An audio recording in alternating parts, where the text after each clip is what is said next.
In a small, dimly lit antique shop in modern-day Seoul, a curious protagonist stumbles upon a rusted pocket watch with intricate engravings.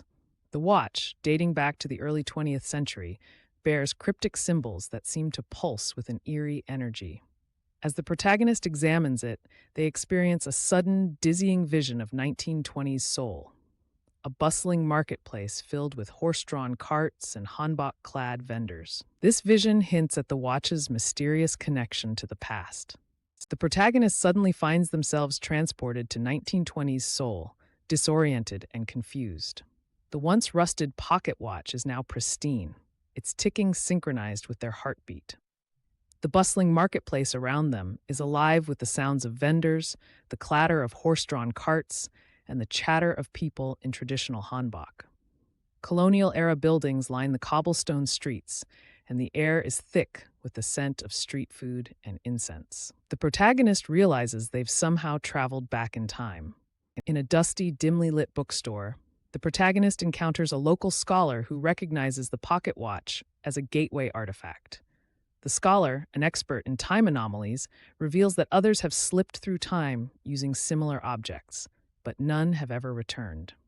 Handwritten journals and ink brushes litter the table, filled with accounts of time slips and unexplained phenomena. The scholar warns the protagonist that tampering with time can have dire consequences. The protagonist meets their own ancestor, a resistance fighter involved in the Korean independence movement. The ancestor wears a family heirloom, a ring that matches one the protagonist has seen in old family photos.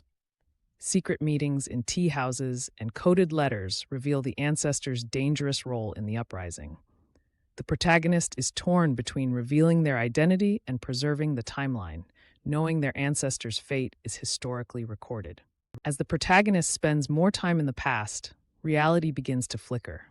Modern objects like a smartphone briefly appear and disappear, and faces around them blur as if seen through static. The scholar explains these glitches are signs of temporal dissonance. The longer they stay, the higher the risk of permanent displacement.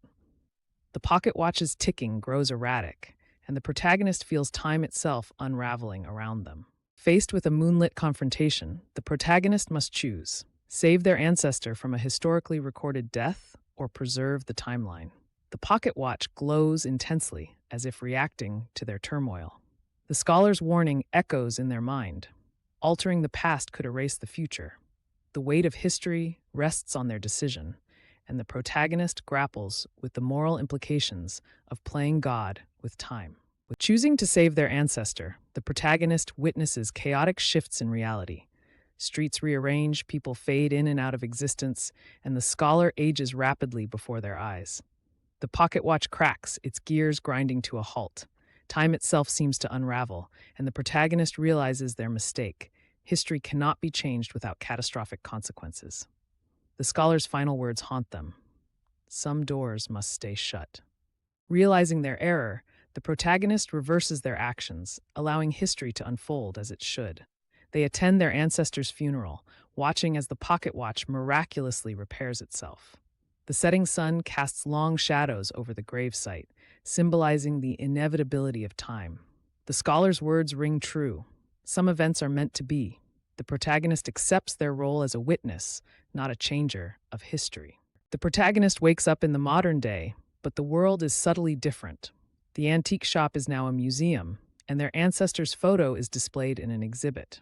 The pocket watch is gone, but a handwritten note remains. Remember wisely. The protagonist realizes their journey was real, and the past has left its mark on the present. They are left to ponder the fragile nature of time and history. The protagonist writes their testimony, documenting their incredible journey through time. A 1920s newspaper clipping shows the scholar's face, confirming their existence. The final line reads, "Time slips, but history holds." The protagonist closes the journal, forever changed by their experience.